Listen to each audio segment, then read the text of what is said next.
since Christmas is coming up, what better time than to talk about the true meaning and story of Santa Claus and the chimney and the presents and all of that.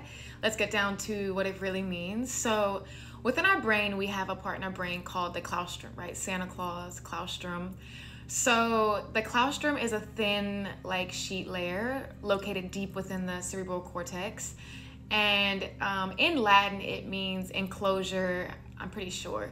So it basically controls consciousness, right? And we're talking about being able to reach higher levels of consciousness. So every 28 and a half days, whatever your zodiac sign is, the moon will pass through your zodiac sign. And when that happens, you should be in a fasted state for 3 days. So if you're in a fasted state, every single month we have a seed that is planted in our solar plexus chakra, or an oil. And when you allow this oil to be in a fasted state and to be in a state of pure and no acidic foods and no negative, low vibrational, just anything going on with you in those 3 days, that oil is able to rise back up, right? It's just like the story. You can get presents and it comes down the chimney. The chimney is referencing your spine, right? It's planted in your solar plexus chakra, which is in your belly. And so if you are in a fasted state or in a state of just high vibrations, the oil can go back up, right? It crosses the vagus nerve, that's the crucifixion, and it can go up into the claustrum, and that is where you get Santa Claus. And if you're doing that, guess what happens? You get gifted with higher level thinking, higher consciousness, presence.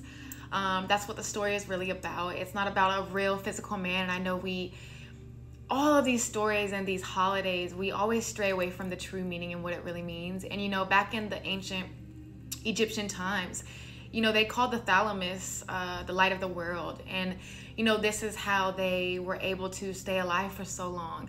Because when you allow this seed and this oil to rise back up, that is where youth comes from. That is where this not aging thing comes from. And we're always poisoning ourselves with the food that we eat, what we watch, what we're listening to. And we don't understand that vibrations and that stuff has a true impact on what's going on within us and our spiritual side of who we are. So yes, I really wanted to come on here. I find it so interesting, and I'm sure there's stuff online that you can find. Santos Bonacci was the first person a couple years ago that I ever heard talk about this, and when I heard this story, I was like, oh my God. I was like, I found it so interesting just how you can tie different names with what's really going on. So yeah, it's not a story about a big old man who's gonna bring us presents. The key is to bring presents to yourself, right? Be in an alkaline state, stay away from these things, fast for 3 days, find out when that oil, that seed is gonna be born in your solar plexus, and see for yourself if anything happens.